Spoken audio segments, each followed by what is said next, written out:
You know, this is part of why I'm wearing a nice shirt today, because I am not wearing a funny t-shirt and playing this.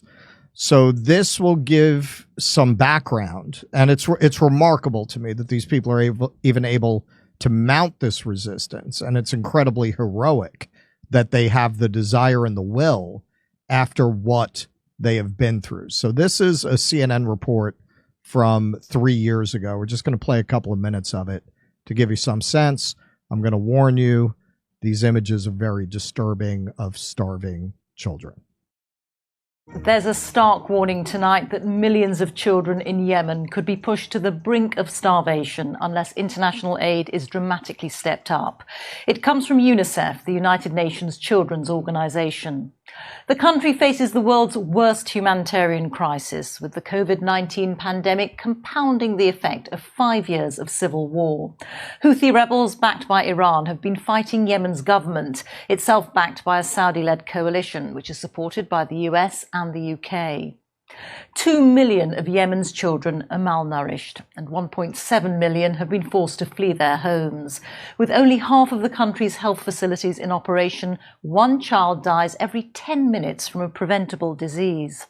Our Middle East editor Jeremy Bowen sent this report, and I must warn you, there are distressing images right from the start. Selwa Al-Odabi is 5, the same age as the war. Selwa has cerebral atrophy, brain damage caused by malnutrition she's had since she was 2 months old. All of the weapons, the bombs that Saudi Arabia has dropped on Yemen, the blockade, the vicious siege that it waged upon Yemen, all of that was backed by the United States and was supplied by the United States. And so this really has been a U.S. war from the very beginning, when it launched in 2014, 2015 to stop Ansar Allah. Hang on, wasn't that Barack Obama? That wasn't Donald Trump? That was.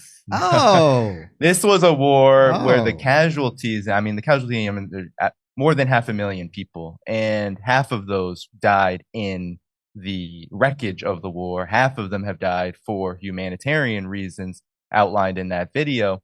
And all of those deaths do fall at the feet of the Obama administration. This is partial statement from the Yemeni Houthi leader. Do the American, British, and Zionist expect that any aggressive act against Yemen will distract us from defending Gaza? We swear, even if we turned into atoms scattered in the air, we will not leave Gaza. We will continue to target Zionist ships and those going to the Zionist entity. We will confront America, make it kneel, burn its warships, all its bases, and anyone who cooperates with it. No matter what it costs us, we will not leave Gaza. Let the great war ignite, for we are its people and its men. To our people, our brothers, our sons, and our fathers in Gaza, we are with you. You are not alone. Our blood for you is cheap, and we are with you until our last breath. And this tweet is from Suleiman Ahmed, if you want to read the rest. So again, this is just remarkable courage from people who have been in the midst of a genocidal war themselves for almost a decade. Is it not? That's exactly what it is. And I think it's incredibly crucial that when we read these words, we don't just read courage, but we read a force that is prepared to stand up, and not only prepared, but also successfully stand up. It will successfully stand up to the U.S. empire here, because, as I said earlier, the United States, if there's a great graphic going around with NATO versus Ansar Allah, or the Houthis. And it's that Ansar Allah has no tanks, no navy.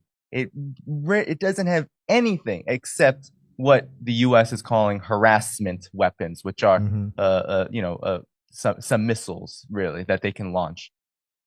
Despite this, the United States is already admitting, and the UK, that these strikes are not going to change the outcome of what is going on in the Red Sea one bit. And what does that tell us? It tells us that the United States is really actually, in the UK too, is a paper tiger, that they can't actually influence outcomes here. no matter how many bombs, no matter how many missiles they want to launch at Yemen. Yemen has been through this for quite a while, and it's quite obvious that they're not going to sacrifice principles or solidarity with Palestine just because they're at war. They've been at war and they are currently at war, and they're going to continue to fight.